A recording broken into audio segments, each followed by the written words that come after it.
The silence was the first betrayal. It was a thick, heavy blanket where the roar of plasma and the shriek of tearing metal should have been. Kalen dragged himself from the twisted gut of the landing craft, his movements a symphony of grinding bone and screaming nerve endings. The air on Cygnus X-1A tasted of ozone and pulverized rock, a bitter cocktail that did little to wash away the flavor of death. His ghost suit, a second skin of reactive armor and sensor-dampening mesh, was shredded along his left side, the wound beneath a raw, weeping crater where a silicate resonance shard had found a home. Around him lay the remains of Spectre Cell, his team, his brothers in the shadows. 4 bodies, or what was left of them, were scattered across the crystalline dust. They were the hegemony's finest, ghosts trained to move unseen, to strike without a sound, and to die without a name. They had died here, screaming and burning, and that was the second betrayal. The ambush had been perfect, too perfect. The silicates shouldn't have known their approach vector, shouldn't have been able to predict their insertion point with such surgical accuracy. They were waiting, their crystalline forms rising from the moon's surface like a field of razor-sharp thorns, their energy weapons already glowing with lethal intent the moment Spectre's craft broke atmosphere. It wasn't a fight, it was an execution. Kalen crawled toward Jax, or the charred silhouette that had once been his team's breacher. The man's helmet was fused to his skull, but his hand was still clenched around a data slate. Kalen pried the device from the dead man's rigor mortis grip, the crack of bone a dull footnote in the overwhelming silence. This slate held their mission logs, their ghost protocols, their lives and deaths distilled into encrypted code. It was all he had left of them. He forced himself to his feet, a wave of vertigo threatening to send him back to the unforgiving ground. His leg was a ruin, but the suit's internal stabilizers and pain injectors were doing their grim work, turning agony into a manageable, throbbing fire. He had to move. The silicates would be sweeping the area, their methodical, logical minds ensuring not a single piece of hegemony tech was left behind. He was a piece of tech, a broken one, but still a threat. He limped toward a jagged ridge of obsidian-like rock, the landscape a chaotic maze of shadows and sharp edges. His suit's cloaking field was a flickering, unreliable ghost of its former self, sputtering in and out of visibility. It would have to be enough. He moved with the practiced economy of a predator, his pain a constant companion, but not his master. For 2 rotations, he haunted the canyons of Cygnus X-1A, a phantom stalked by crystalline hunters. He drank recycled condensation from his suit and ate the last of his nutrient paste, the tasteless gray sludge a mockery of sustenance. He watched the silicate patrols, their movements precise and coordinated, their forms shimmering under the dim light of the distant star. They were cleaning up, erasing the battle, erasing Spectre Cell from history. It was during his 3rd cycle of hiding that he found the outpost, a small, automated mining facility burrowed into the side of a massive crater. It was a forgotten place, a relic of a corporate expansion effort that had failed decades ago. Now running on automated systems and visited only by the occasional long-haul freighter picking up refined ores. It was a chance, a slim, desperate sliver of hope. He bypassed the outer security sensors with codes that were years out of date, but still functional. The hegemony's sloppiness for once working in his favor. Inside, the station was cold and empty. The only sound the low hum of life support and the rhythmic clatter of mining drones processing rock in the deeper levels. He found the comm station, its console coated in a fine layer of dust. He had to know. He had to understand why. He plugged Jax's data slate into the terminal and began the painstaking process of slicing through hegemony encryption, his fingers flying across the holographic interface. He bypassed the standard channels, knowing they would be monitored, and instead sent a single, tight beam burst of code, a Ghost Protocol distress signal, a call sign known only to Spectre Cell and their handler at Section 0. He wasn't asking for a fleet. He was asking for a whisper in the dark, an answer. The answer came faster than he could have ever imagined. It wasn't a voice or a string of text. It was a digital command, a cold, unfeeling line of machine language that piggybacked on his own signal. It rerouted his transmission, stripping his ghost protocols and reflagging his IFF signature. His call sign, Wraith, was erased and replaced with a single designation: hostile survivor, a threat, a loose end. Then, the comm system broadcasted his exact position to a hegemony fleet element on the edge of the system. The message was simple and brutal: sanitize and confirm. Sanitize. The word echoed in the sterile silence of the station. They weren't coming to save him. They were coming to finish the job the silicates had started. The betrayal was no longer a feeling, a suspicion gnawing at the edge of his thoughts. It was a certainty, cold and sharp as the shard in his side. A proximity alert screamed from the station's main console. A single hegemony warship, a destroyer-class vessel named the Iron Resolve, had just dropped out of hyperspace and was assuming a high-orbit position directly above him. He looked at the main view screen, a live feed of the space above the outpost. The destroyer was a dagger of dark metal hanging in the void, its intentions clear. They were preparing to glass the entire crater. He had minutes, maybe less. Panic was a luxury he couldn't afford. His mind raced, every ounce of his training, every survival instinct kicking into overdrive. Escape. He needed a way out, and the hegemony had just taken the sky from him. Then he saw it. On a secondary screen displaying local shipping manifests, a new icon blinked into existence. A civilian data hauler, a small Corellian freighter called the Stardust Drifter, was on its final approach to the outpost, scheduled for a cargo pickup. It was a gnat to the destroyer's hawk, too insignificant to be seen as a threat. It was his only way out. He had to get to the landing pad, had to get aboard that ship before the destroyer opened fire. He formulated a plan, a desperate, suicidal gamble, accessing the mining station's drone control systems. He rerouted the entire contingent of deep-core excavation machines, sending them bursting out of their tunnels and swarming across the moon's surface. To the silicate patrols still sweeping the area, it looked like a malfunction, an unexpected threat. To the hegemony destroyer in orbit, it was a sudden flurry of unexplained activity. It was the diversion he needed. As silicate warriors and hegemony sensors focused on the chaotic swarm of mining drones, Kalen slipped out of the station and raced toward the landing pad. The Stardust Drifter was already there, its landing ramp extending with a hydraulic hiss. A lone figure was directing a cargo drone toward the open hatch. A woman, her face illuminated by the ship's running lights, her expression one of bored impatience. Kalen didn't hesitate. He raised his sidearm, the last of his weapons, its power cell showing a critical low. He didn't have time for negotiation, for explanation. He was a ghost, and this was not a rescue. It was a hijacking.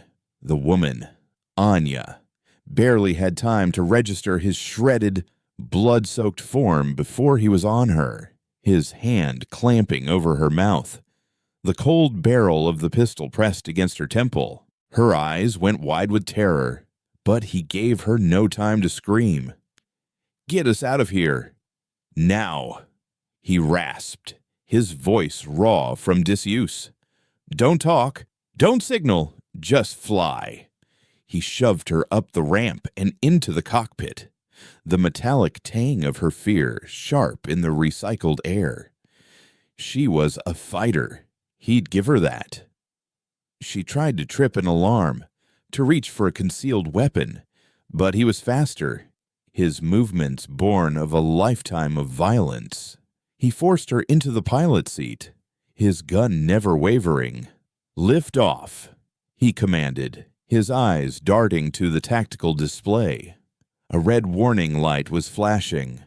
The iron resolve had locked onto them. As the freighter's engines roared to life, a lance of pure energy sliced through the space where the landing pad had been seconds before, turning the rock into molten slag. The hegemony wasn't waiting. Anya didn't need any more convincing. Her hands flew across the controls, the small ship banking hard, its engines screaming in protest. The destroyer fired again, a volley of plasma that stitched a line of fire across their shields. The ship shuddered, alarms blaring a frantic chorus of impending doom. "They're tearing us apart," she yelled, her voice a mix of terror and professional fury.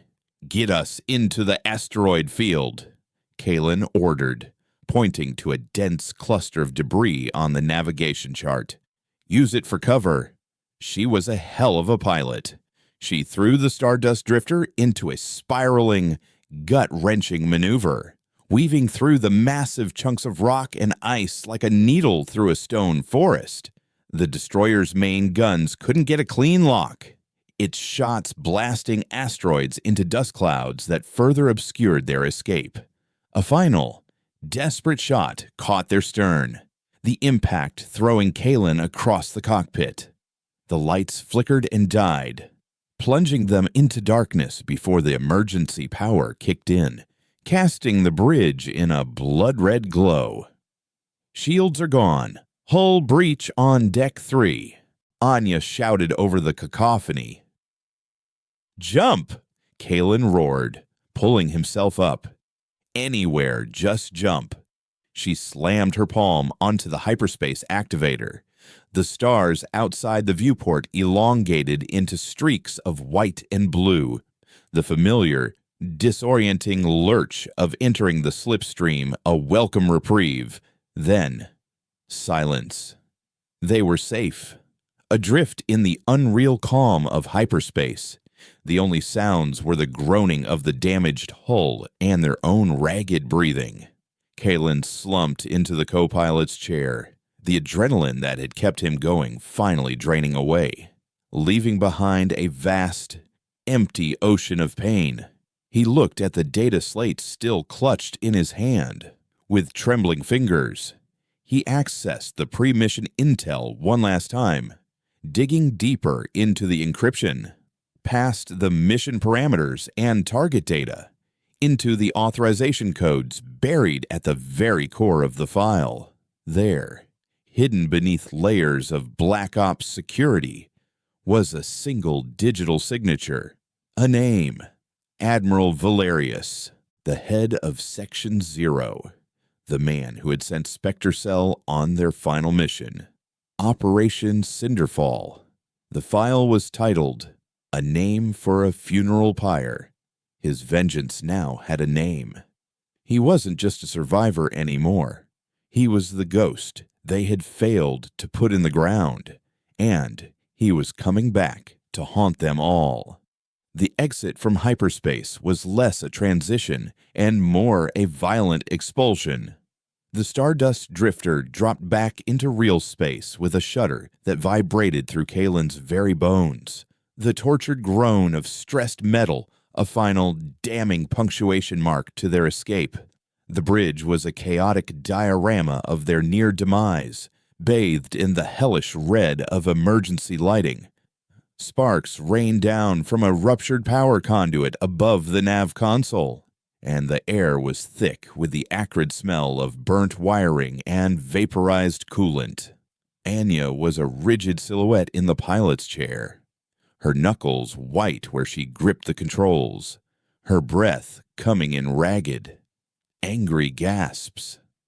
The pistol Kalen had held on her now lay on the deck between them, a useless piece of metal in the face of their shared predicament. He tried to push himself upright, but the movement sent a fresh wave of agony through his side, a white-hot fire that stole his breath and left black spots dancing in his vision. He slumped back, his hand coming away from the wound slick and dark with blood. His ghost suit's medical injectors were empty, their last reserves spent keeping him conscious through the escape. Now, there was nothing but the raw, unfiltered reality of the damage. Status, he managed to choke out. The single word, a monumental effort. Anya didn't look at him. Her eyes were scanning the damage reports flickering across a secondary screen, her face a mask of grim professionalism. Status is we're screwed, she shot back, her voice tight with fury. Shields are gone. Not flickering. Gone. The main reactor is unstable. Hull integrity is at 40% and dropping, and we have a Class 3 breach in the aft cargo bay. We're venting atmosphere into the void, and the only thing keeping us from becoming a rapidly expanding cloud of scrap is the emergency containment field, which is running off a power cell that's about to die. Other than that, we're perfect. She finally turned to look at him, her eyes tracing the growing pool of blood on the deck beneath his chair. And your status doesn't look much better. He followed her gaze. The blood was a stark, accusing stain on the worn metal floor of her ship. His ship now. In a way. Their tomb. Perhaps. There's a medbay, he said, the words tasting like ash. Just a standard autodock, she countered, her anger momentarily replaced by a cold, practical assessment. It can handle blaster burns and broken bones. Not whatever the hell that is. She gestured toward the mangled armor and flesh of his side. The shard is still in there, he explained, forcing himself to think tactically, to push past the encroaching haze of shock. It's silicate, resonance crystal. It'll keep vibrating, liquefying the tissue around it. The autodock will need to be manually guided to extract it. Anya stared at him, the full weight of the situation crashing down. The man who had hijacked her ship, who had put a gun to her head and dragged her into a war zone, was now asking her to perform surgery. The irony was so bitter it almost made her laugh. "You've got to be kidding me," she whispered, but she could see it in his eyes, the fading light of a man running out of time. His survival was now inextricably linked to hers. A dead hijacker couldn't fly a crippled ship, but a crippled hijacker was a liability she couldn't afford either. With a curse that was equal parts resignation and fury, she unbuckled herself. "Fine. But if you bleed all over my dock, you're cleaning it up." The medbay was a small, sterile white alcove off the main corridor, barely big enough for the diagnostic bed and the articulated arm of the autodock. Getting him there was a clumsy, agonizing ordeal. He leaned on her heavily, his ghost suit a dead weight. Every step a fresh torment. She was stronger than she looked, her wiry frame holding him steady as he stumbled, leaving a smeared trail of blood down the hallway. Once he was on the bed, she went to work, her earlier anger replaced by a focused intensity. She cut away the remains of his suit, the advanced composite material parting under the beam of a plasma cutter. When she saw the wound, she flinched. It was a nightmare of shredded muscle and splintered bone. The crystalline shard embedded deep within his torso, pulsing with a faint, sickly light. "Gods," she breathed. He gritted his teeth, his hands clenched into fists at his sides. "The console. It needs my biometrics to override the safety protocols." He guided her through the sequence, his voice growing weaker, his instructions punctuated by sharp intakes of breath. She worked the manual controls of the autodock, her brow furrowed in concentration as she manipulated the delicate claws of the surgical arm, following the scanner's 3D rendering of his insides. The moment the claws locked onto the shard, he screamed. A raw, animal sound that was swallowed by the hum of the machinery. His body arched off the bed, a single violent spasm, and then he collapsed, unconscious. Anya worked for another hour, her hands steady, her focus absolute. She removed the shard, debrided the wound, and sealed the major arteries with a dermal regenerator. It was a crude, ugly patch job, but it would hold. For now. With Kaylin stabilized and drifting in a medically induced coma, she was finally alone with the silence of her broken ship. She went back to the bridge, the ghost of his scream still echoing in her ears. His pistol was still on the floor, but it was the data slate, lying on the console where he'd left it. That drew her attention. She picked it up. She was a data hauler. Information was her trade. She knew encryption, knew her way around back doors and firewalls. Curiosity was a professional hazard. She told herself she was just trying to understand who he was, what she'd gotten herself into. But it was more than that. She needed to know if helping him was the right choice, or if she was just prolonging her own death sentence. His personal encryption was tough, military grade, but he'd left a residual command string active from when he'd accessed the file earlier. It was a small mistake, a crack in the wall, but it was enough. She slipped through. The first file she opened was the mission directive for Cygnus X-1A, Operation Cinderfall. The objective was clear insert, retrieve silicate geological data, and extract. Standard Black Ops. But then she saw the addendums, the buried sub-protocols. She found the sanitize and confirm order from the Iron Resolve, logged just moments after Kaylin's distress call. It wasn't just an order to destroy evidence. It was an execution order.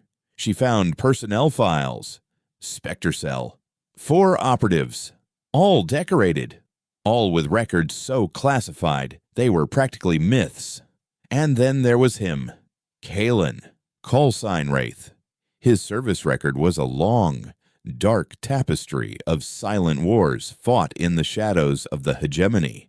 He was a ghost, a tool sharpened to a razor's edge and wielded by the highest echelons of power. And then she found the authorization signature at the bottom of the Cinderfall directive. Admiral Valerius, head of Section 0, the hegemony's clandestine operations division, a man whose name was only ever whispered in the darkest corners of the galaxy. A cold dread settled in her stomach. This wasn't a mission gone wrong. This was a setup. Kaylin wasn't a terrorist. He was a witness. And the hegemony, his own masters, had tried to erase him, which meant they would try to erase her, too. The Stardust Drifter was no longer just her ship. It was a crime scene, a piece of evidence. She was an accomplice. Her choice had been made for her the moment he stepped on her landing ramp. She spent the next 2 days working like a machine. She rerouted power from non-essential systems, patched the hull breach with emergency plating and a liberal application of sealant, and managed to coax the reactor back to a semblance of stability. The ship was a wreck, but it was alive. Kalen woke on the third day. He found her on the bridge, sipping a cup of synth-caf, the data slate on the table between them. His side was a mass of bandages and medical staples, the pain a dull, persistent ache instead of a raging fire. He sat down opposite her, his movements slow and careful. "You saved my life," he said. "It wasn't a question. I saved my ship." She corrected him, her voice flat. "You were a secondary objective." She slid the data slate across the table. "I know about Valerius. I know about Cinderfall." Kalen's eyes hardened, but there was no surprise. "Then you know why they can't let either of us live." Anya nodded, taking another sip of her caf. "So what's the plan?" "Ghost. We can't outrun them forever in this piece of junk. We need parts, fuel, a place to disappear for a while." He had already been thinking about that, his mind falling back into the familiar patterns of planning and execution. "There's a place, a free port in the Tartarus Nebula called Port Entropy. It's a black hole for ships, data, and people. Smugglers, pirates, deserters. No questions asked. As long as your credit is good." "Our credit isn't good," she pointed out. "I have caches," he replied. "Ghost protocols, untraceable accounts and equipment hidden across the outer rim. Enough to refit this ship. Enough to get started." A new alert pinged on the newly repaired comms panel. Anya brought it up on the main screen. It was a hegemony public broadcast, a sector-wide bounty. Her face stared back at her from the screen, labeled as a known collaborator with a dangerous fugitive. The reward for their capture, dead or alive, was enough to buy a small moon. She looked from her own face on the screen to the quiet, broken man sitting across from her. "Looks like you're not the only ghost in this story anymore," she said, a humorless smile touching her lips. "They've given me a name. Anya Voronova, wanted for aiding and abetting." Kalen met her gaze, a flicker of something new in his eyes. Not just the cold fire of vengeance, but the faintest spark of kinship, of a shared damnation. "Then we give them a ghost story they'll never forget," he said. Anya nodded, her hand going to the nav console. She keyed in the coordinates for the Tartarus Nebula, the ship's computer plotting a course through the most dangerous and unpatrolled sectors of space. The Stardust Drifter, scarred and bleeding, slowly turned its nose toward the distant, swirling chaos of the nebula. It wasn't a ship running from a war anymore. It was a weapon, aimed at the heart of the hegemony. The journey to the Tartarus Nebula was a slow bleed. For 3 weeks, the Stardust Drifter limped through the forgotten alleyways of the galaxy, a wounded animal seeking a dark place to heal. The silence that had initially defined the space between Kalen and Anya evolved into a functional, unspoken language. It was the language of a shared glance across a failing power conduit, the nod that passed for thanks when she brought him a nutrient pack, the way he would appear silently at her shoulder to check the long-range sensors while she navigated them through a meteor field. The ship itself became their third crewmate, a constantly groaning, complaining patient. They worked in shifts, one sleeping while the other monitored the fragile life support or rerouted power to the containment field that was the only thing separating the aft cargo bay from the hard vacuum of space. Kalen, his body a roadmap of surgical staples and angry red tissue, pushed himself with the same brutal discipline that had defined his life as a ghost. He taught Anya how to strip and reassemble his pulse rifle, how to read the heat signatures of a patrolling hegemony drone, how to muffle their own ship's energy output to a near-silent whisper. In return, she taught him the intricacies of his new prison, showing him how to coax a few more hours out of a dying capacitor or slice into a corporate relay to steal updated shipping manifests, painting a picture of a galaxy that was less about battle lines and more about credits and contracts. Their fragile truce was tested a week out from the nebula. They were coasting through a dead system, a graveyard of failed terraforming projects, when a ship dropped out of the slipstream behind them. It wasn't hegemony. It was a scavenger vessel, a Frankenstein's monster of welded hulls and bristling or jury-rigged weapon emplacements. It hailed them, the captain's face a pixelated leer on their view screen, demanding they surrender their cargo and reactor core. Anya's hands went to the controls, ready to run, but Kalen placed a hand on her shoulder. "They're faster," he said, his voice a low calm. "And they'll have tractor beams. We fight." Anya stared at him as if he were insane. "Fight with what we have: one forward laser cannon and shields made of wishful thinking." Kalen was already moving, his rifle in hand. "Get me a firing solution on their main sensor array, and fly unpredictably." The fight was short and savage. Anya threw the drifter into a chaotic dance, a series of sharp, illogical turns that made targeting a nightmare.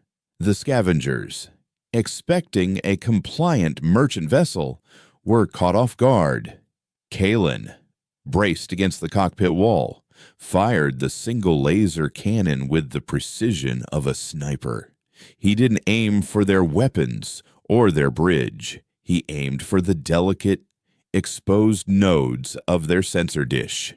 The first shot slagged their targeting computer. The second blew their comms tower to pieces. Blind and deaf, the scavenger ship fired a wild, panicked volley that sailed harmlessly into the void.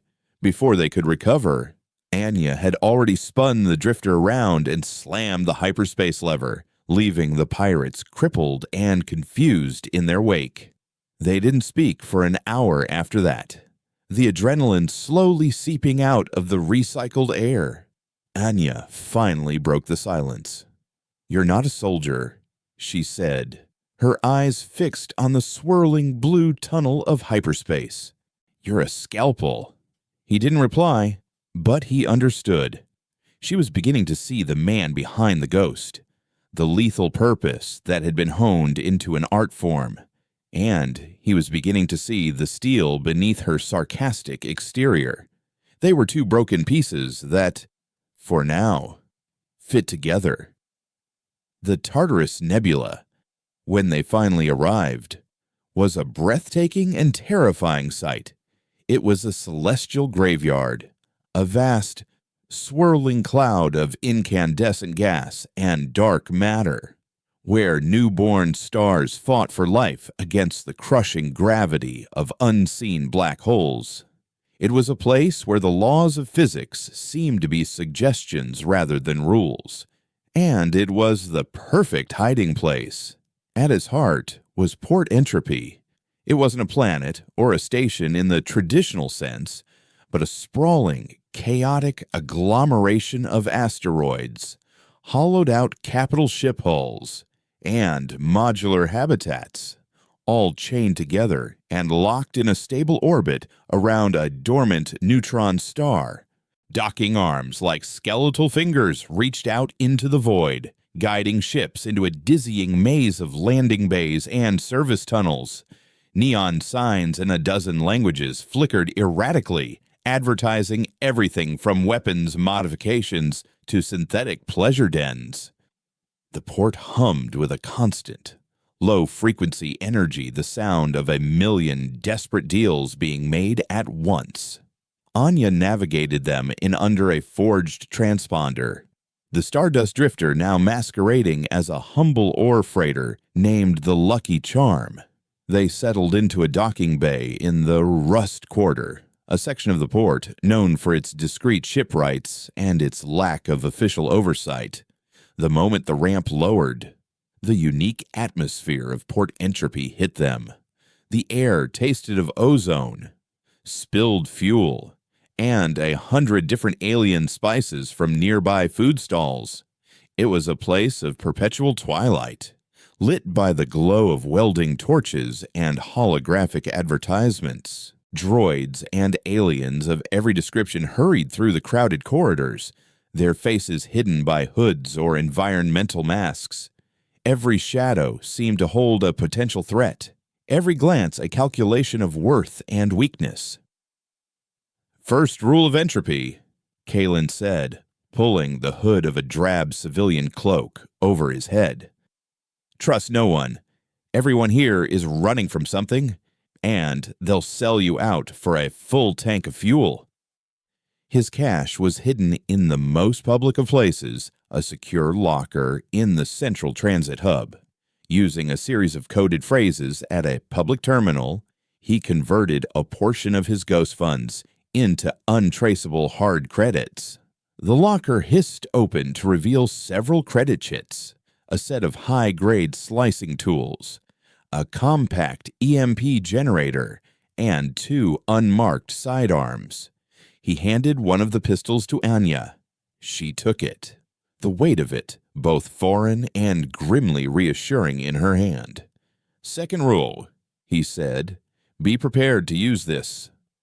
Their next stop was a workshop tucked away in a grimy sub-level, the sign above the door a flickering hologram of a wrench and a plasma torch. This was the domain of a man known only as Scrap, a legendary but notoriously paranoid shipwright who specialized in military-grade modifications.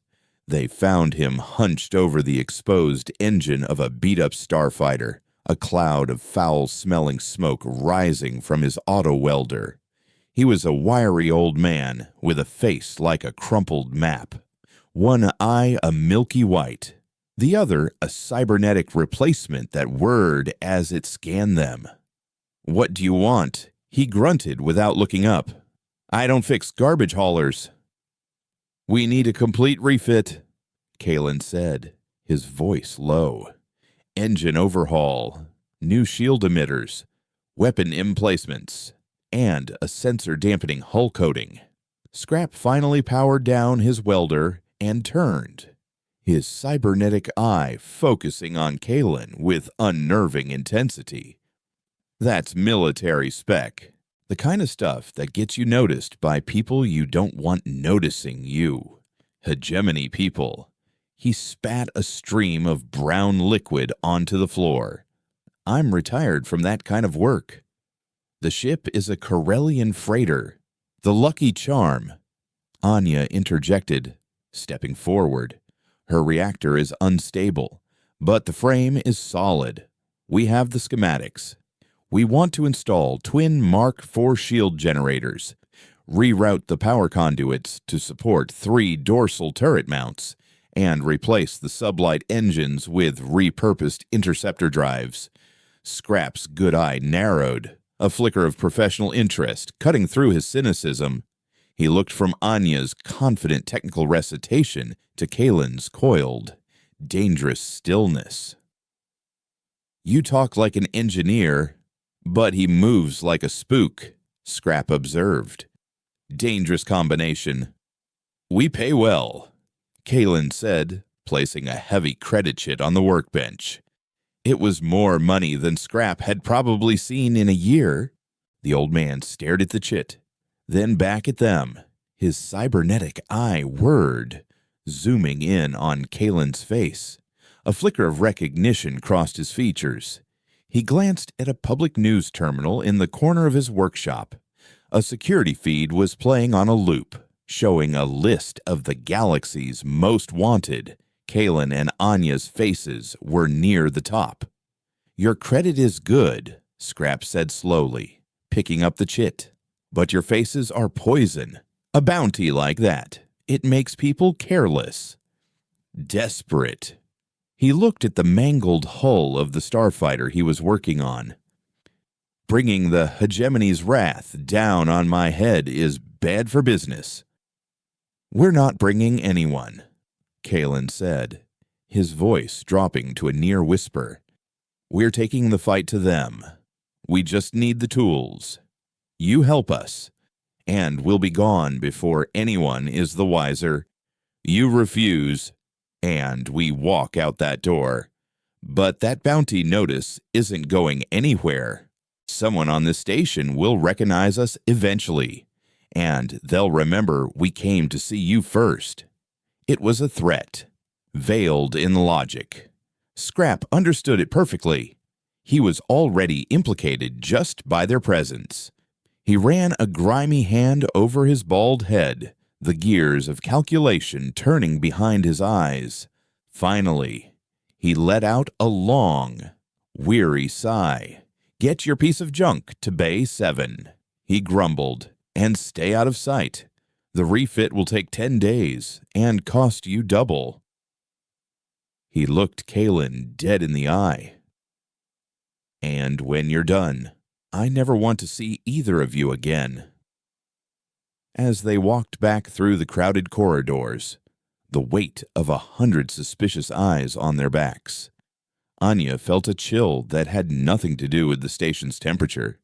Their faces were on every screen.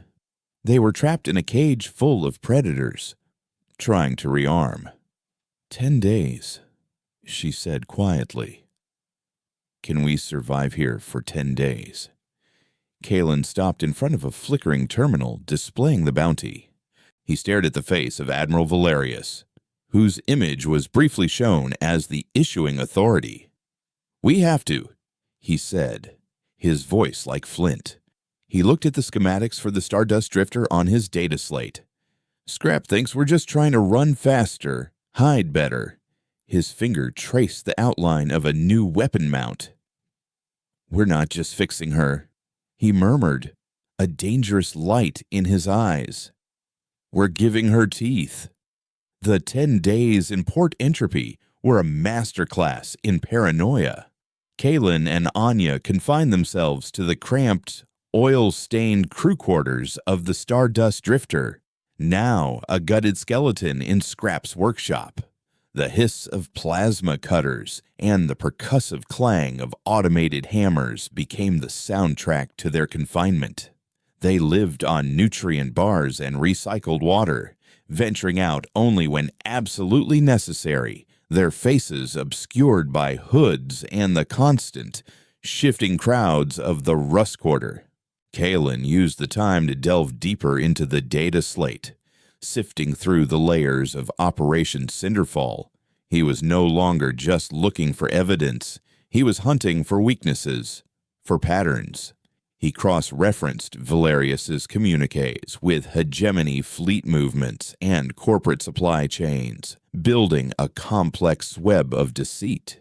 He discovered that the silicate geological data Spectre Cell was sent to retrieve was a fabrication. The real objective, buried under 3 levels of clearance, was to provoke a silicate attack on Cygnus X-1A, the moon. It turned to be Weirs wasn't just a barren rock. It was situated on a nexus of hyperspace lanes critical to the hegemony's rivals in the outer rim. The ambush wasn't just to eliminate Spectre Cell. It was to create a casus belli, a manufactured incident that would justify a massive hegemony military buildup in the sector, effectively strangling their competitors. Spectre Cell, the hegemony's most elite unit, had been sacrificed as pawns to start a war. Anya, meanwhile, became Scrap's shadow. Her initial distrust of the grizzled shipwright slowly gave way to a grudging respect. He was a cantankerous, foul-mouthed old misanthrope, but he was an artist. He didn't just install the new systems, he integrated them, weaving them into the ship's very structure. She watched, learned, and assisted, her engineer's mind absorbing his decades of hard-won, often illegal, knowledge. She learned how to bypass a reactor's safety governors for a short, desperate burst of power, how to create ghost signatures to fool targeting sensors, and how to hardwire the weapon systems directly to the nav computer for instantaneous targeting solutions. "He's building us a predator," she told Kaylin one night, her hands stained with grease, a look of awe in her eyes. "He complains about every credit, but he's using parts that weren't on our list. Better parts." Kaylin nodded, his eyes not leaving the data slate. "He knows what we're going up against. He's placing a bet." On the 8th day, their fragile anonymity shattered. Kaylin was monitoring the port's internal security network, a habit he'd adopted from day one. When he saw it, a trio of figures in the distinctive black and gold armor of a Hegemony Inquisitor squad, moving through the central transit hub. They weren't regular soldiers. They were hunter-killers, specialists in tracking down high-value targets. Their movements were methodical, their sensor sweeps precise. They weren't just searching, they knew their prey was here. "They found us," he said, his voice a low, chilling whisper. Anya's head snapped up from the power conduit she was calibrating. The blood drained from her face. How? The transponder was perfect. The docking logs were scrubbed. A bounty that big doesn't just attract scavengers.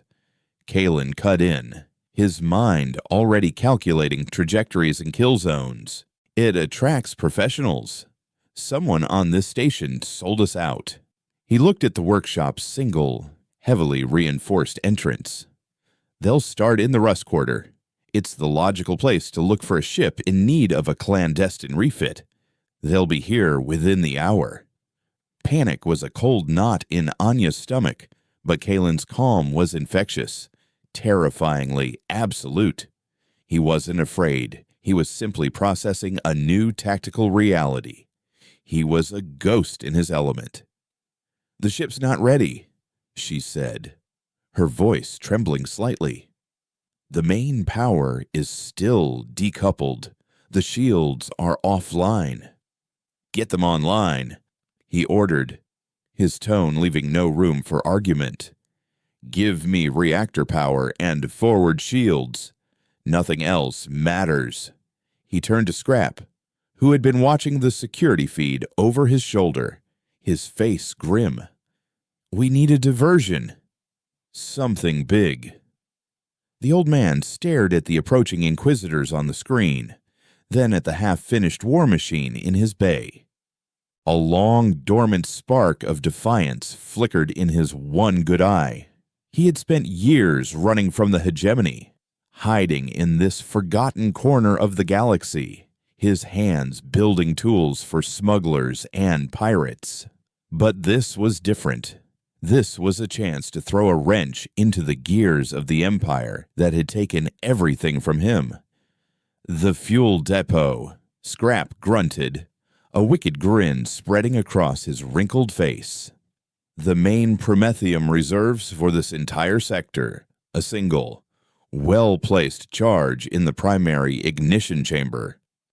He didn't need to finish. A chain reaction would turn half of the Rust Quarter into a momentary star, a big enough bang to draw every security drone and bounty hunter on the station. "It's a suicide mission," Anya breathed. "Not if you're fast." Scrap countered. He pulled a small, powerful-looking device from a locked chest. "This is a kinetic plasma charge.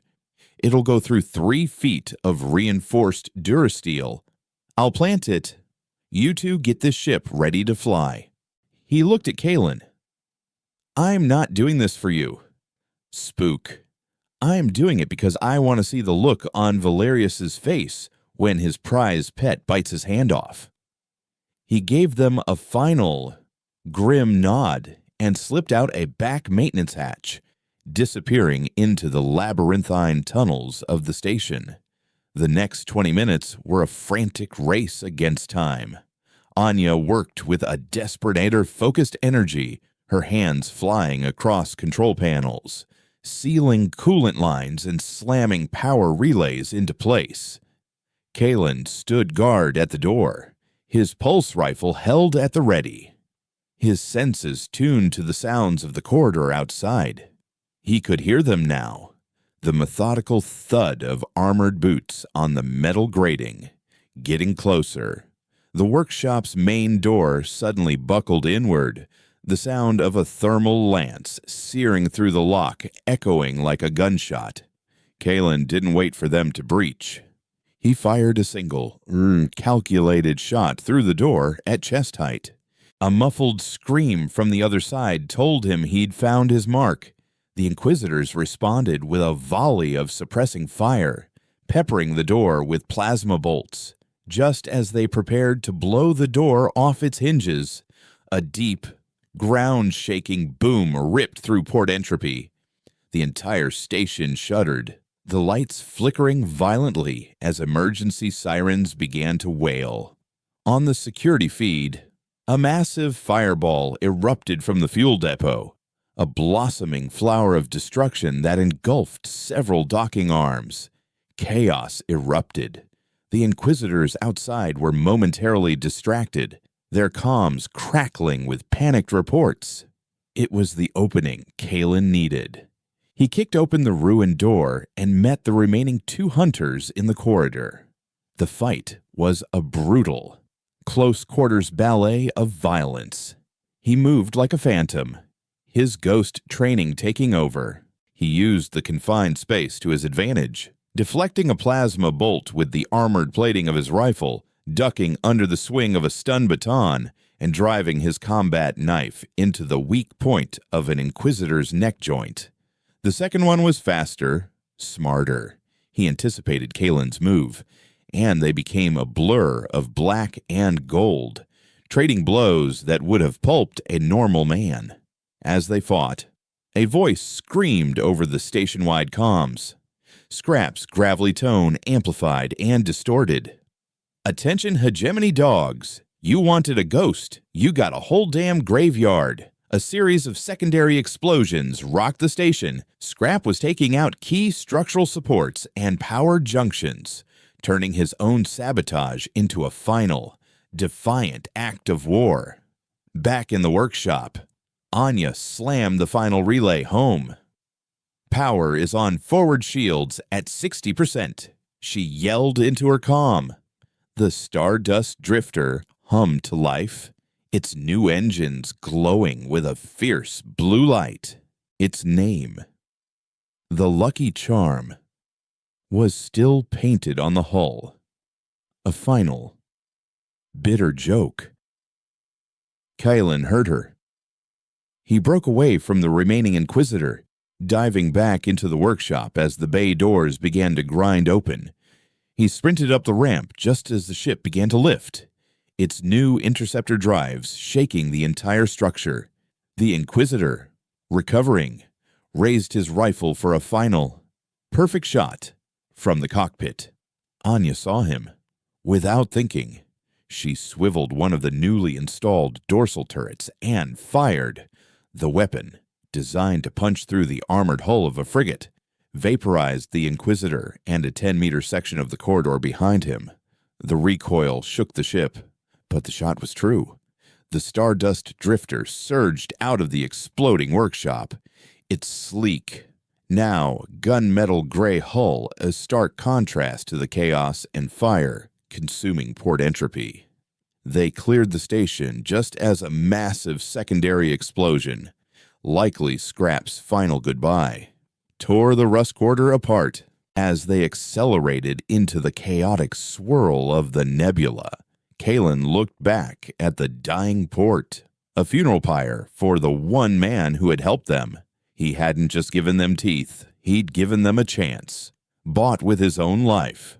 On the bridge, Anya guided them through the nebula's treacherous currents, her hands steady, her face set like stone. The ship felt different. It was no longer a clumsy freighter. It was a weapon, responsive and powerful. She felt a surge of something she hadn't felt in a long time, not fear, but a cold, clear purpose. She looked at Kalen, who was now patching up a fresh plasma burn on his arm. They had survived.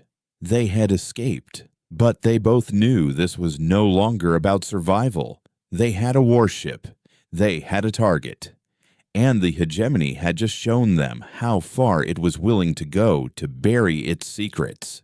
Now, it was their turn to show the hegemony what a ghost could do when it had nothing left to lose. The ship, now christened the Wraith in a silent, grim ceremony of one, became their universe. The days of running were over, replaced by a relentless, methodical hunt. Kalen, armed with the intel from the data slate and the tools of a fully operational warship, began to dismantle Admiral Valerius's shadow empire piece by piece. They were no longer reacting, they were dictating the terms of engagement. Their first strike was surgical. Kalen had identified a black site listening post in the asteroid belt of the Antares system, a ghost station that officially didn't exist. It was a crucial node in Valerius's private intelligence network, funneling data that was kept off the official hegemony logs. The Wraith, with its new sensor-dampening hull and Scrap's custom engine modifications, slipped through the system's patrols like a phantom. They didn't announce their presence with a frontal assault. Instead, Anya performed a feat of piloting that bordered on the insane, navigating the ship through a narrow, uncharted canyon on a rogue planetoid to get within spitting distance of the station. From there, Kalen launched a single data spike, a sliver of malicious code he and Anya had designed. It wasn't a virus meant to destroy, it was a ghost meant to haunt. The code sliced through the station's firewalls and, for a period of exactly 60 seconds, broadcasted the unredacted Operation Cinderfall files on every internal monitor and comm channel. Then, it erased itself, leaving behind nothing but the chilling truth. They were gone before the station's commander could even sound the alarm, leaving a seed of sedition and doubt to fester in the heart of Valerius's own operation. The hegemony's official response was silence, but Kalen could read the ripples. Fleets were subtly redeployed. Communications went dark. Valerius was trying to cauterize the wound, to isolate the infection. But they were always one step ahead. They hit a secret arms depot on a volcanic moon, not destroying the weapons, but reprogramming the inventory droids to mislabel munitions crates. The next time a hegemony cruiser rearmed, it would find its plasma torpedoes replaced with inert training dummies. They intercepted a courier carrying illicit corporate payments to a hegemony senator, replacing the untraceable credit chits with a data slate containing the names of every Spectre Cell operative who had died on Cygnus X-1A. The message was clear: your secrets are not safe.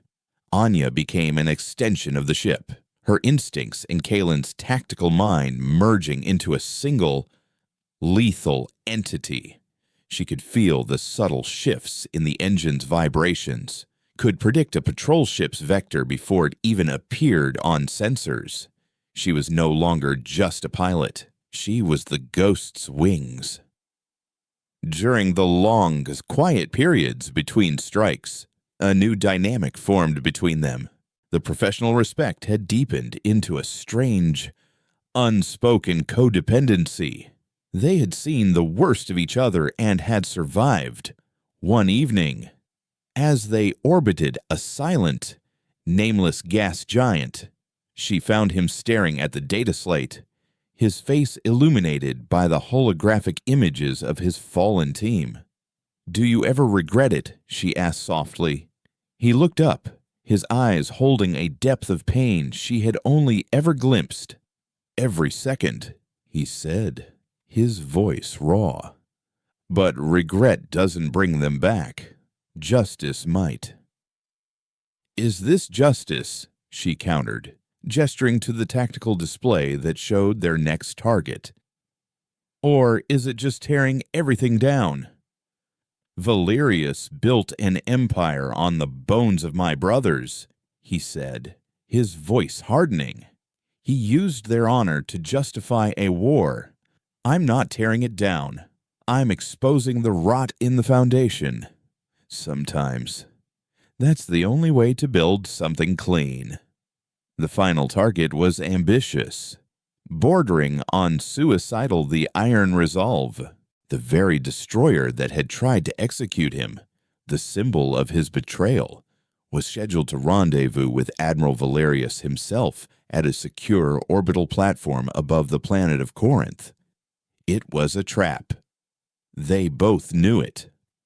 Valerius was tired of chasing shadows. He was baiting the hook with himself.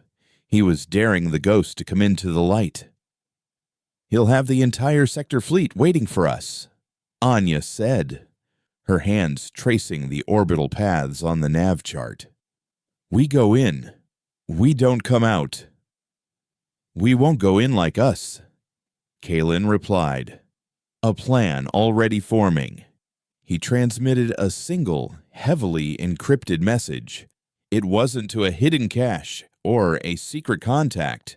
It was broadcast on an open, but archaic, emergency frequency used by independent freighters and miners in the Outer Rim. The message contained no words, just a fragment of the Operation Cinderfall file and the coordinates for Corinth. It was a call to witness. As the Wraith approached the Corinth system, they weren't alone.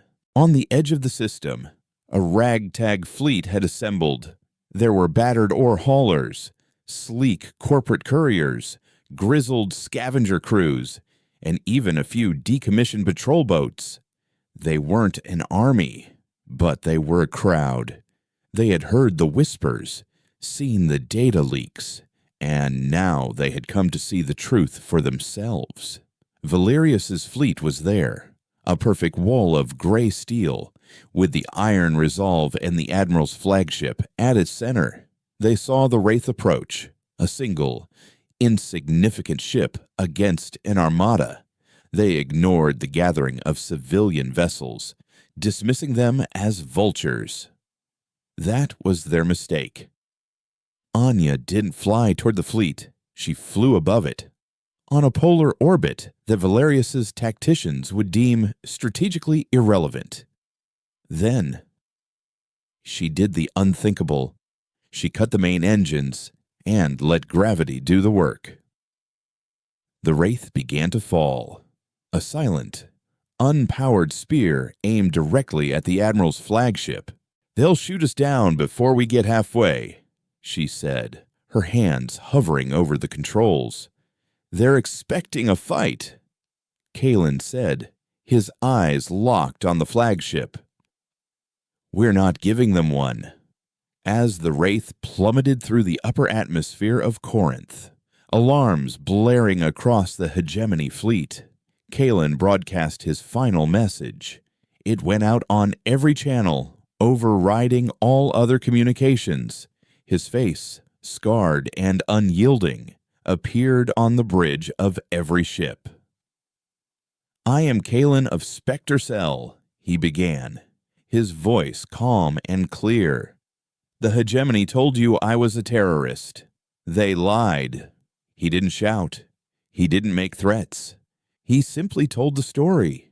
He laid out the truth of Operation Cinderfall, of the sanctioned massacre, of the planned war. And as he spoke, the full, unredacted files streamed across the broadcast, visible to the fleet, to the civilian ships, to the entire sector. Admiral Valerius sacrificed his best men to fuel his ambition, Kalen concluded, as the Wraith screamed through the air, glowing with re-entry heat. He betrayed the very honor he claims to defend. Look at his fleet. It is here not to protect you, but to protect his lies. Aboard the flagship, Valerius watched, his face a mask of cold fury, "Shoot him down!" he roared. But it was too late.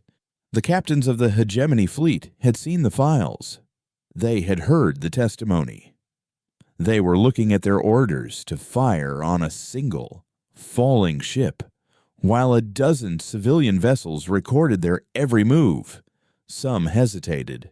A few ships subtly powered down their main weapons.